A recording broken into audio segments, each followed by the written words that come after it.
Hi, it's Rochelle. I do videos related to jewelries.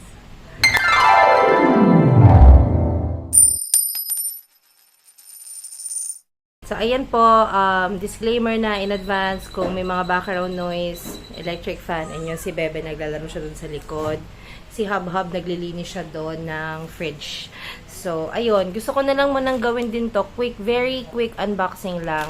May dumating tayong package today. And I can't wait. Buksan, kaya let's go, buksan na natin. So, ayun, nakita nyo naman na sa title kung ano siya, diba, red string bracelet siya. I actually have one red string bracelet. And I also did an unboxing for this one. Kung gusto po ninyo makita yung unboxing, ilalagay ko po yung card sa taas. So, basically, ito muna yung kinuha ko dahil gusto ko muna itry bago ko kumuha ng real gold. So, this one po, it's red string na bracelet. Tapos, yung makikita nyo po mga ayan, yung mga pagitan na yan, yung mga balls. Siya po ay 10K gold. And, pretty much, ayun, nagustuhan ko siya. Kaya, kumuha tayo ng real gold. Yan. So, bayan na lang natin yung asa tumahala kasi hindi ako matatapos kung hintayin ko siyang tumigil. Anyway, so, si red string bracelet, you're supposed to wear it ng talagang as in susuotin mo siya, di mo siya hubarin. So, nung una, I find it weird, especially kapag mababasa siya. Kasi, pag maliligo ako or may kailangan akong gawin tapos nababasa si bracelet. Pero, ilang days ko na siyang suot and nababasa siya. And suot ko rin siya kahit naliligo ako. And, okay lang pala siya. Hindi pala siya weird. Okay pala siya. And, yung isa ka pang worry kasi, di ba, string siya. So, baka pag nabasa, tapos kapag alam mo yung tuyo, parang hindi siya, parang mabaho, ganun. Hindi, okay naman siya so far. Ilang days ko na to. So, I decided na tumalon na sa gold talaga. And, eto na nga. Let's do an unboxing. So, yan. Pag binuksan mo siya, ito ang laman. First ay, ayan. So, yung kinuha na natin, ito, card lang siya. And, thank you card. And, nakalagay dito yung kanilang name ng shop sa, meron din pala sila sa IG, meron din sila sa Facebook, Lazada, and Shopee. Mine, I got from Shopee. And, tada! Ayan, finally, after 50 years, ang kapal ng pagka-bubble wrap niya, which is a good thing naman, no? Hindi na tayo magko-complain. Ayan na siya. Ayan! Yep, this is from My Gold. Again, yung info nila ilalagay ko sa description box if in case interested kayo. Ito, this is from Shopee. Wala naman na siyang laman. Ayan. Make sure ko lang baka kasi mamaya may may maiwan. And, tada! Ano ba yan? Hindi pala kita. O, di sige.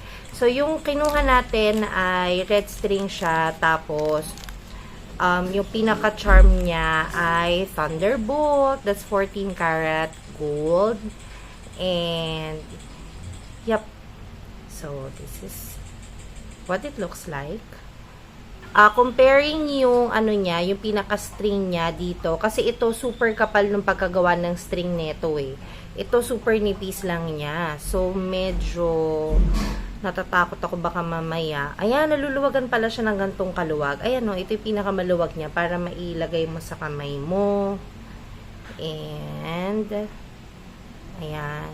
So, ayan, comparing it with my current one, yung pinakakapal at saka nipis ng string. Ayan, kita nyo naman siguro yung difference. Wait lang, dito ko siya ilalagay above and ilalak lang natin siya. Okay, wait lang, pause.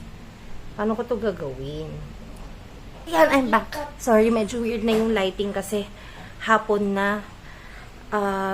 So, ayan na siya. Ayan. Medyo ano lang, no, kasi nagmukha siyang super manipis kasi nga meron na ako nitong existing na to. Pero I really want it in like real gold. Kaya, ito. Ayan. Taninetong ko ba rin tong isa muna para mas makita or mas ma-emphasize tong bagong kuha natin na bracelet. But I like them together. Susuot ko siya ng magkasama. Ayan. Pabalin muna natin ng isa. Parang yan. Oh. Ayan. Ayan. Medyo luwagan natin ng konti. Ayan. Well, actually, maganda naman siya on its own. Siguro masyado nga lang siya na overpower nung isa kong bracelet, kaya medyo hindi ma-appreciate pag magkatabi sila. Pero pag magka-stack naman sila, maganda naman, bagay naman. Am I happy about it? Yep, happy naman ako. Kasi nga, the other one, it's not, hindi. 10K naman siya na gold. Kaya nga lang, syempre, gusto ko pa rin talaga na real gold. Again, for the info, itong pinaka-Thunderbolt na yan ay 14K siya na gold. And, ayun. Actually, maraming design kayo na pwedeng pagpilian. Tumingin na lang kayo doon kasi iba-iba yung price niya. But this one I got for 1,099 pesos. And dahil may voucher and free shipping siya, nakuha ko lang to ng mga 956. Mga ganun lang yung amount niya. Ayan. Ang pinagpipilian kong design ay Thunderbolt and Cross. Kaya nga lang, kasi yung pinaka-cross, medyo weird yung position ng pagka-cross niya. Gusto ko yung cross, first na choice ko siya. Hindi ko lang gusto kung paano siya nakalagay sa bracelet, kasi papaganon yung cross. So, may mga times na ang magiging angulo mo sa kanya, inverted yung cross, which yun yung hindi ko bet. Gusto ko pagka-cross, yung cross talaga. Kahit saang angulo ka tumingin, angulo niya is yung cross. Kasi nga, yun nga, yung isang design doon, merong angle na inverted yung itsura ng cross, which I don't like. Kaya ito yung kinuha ko.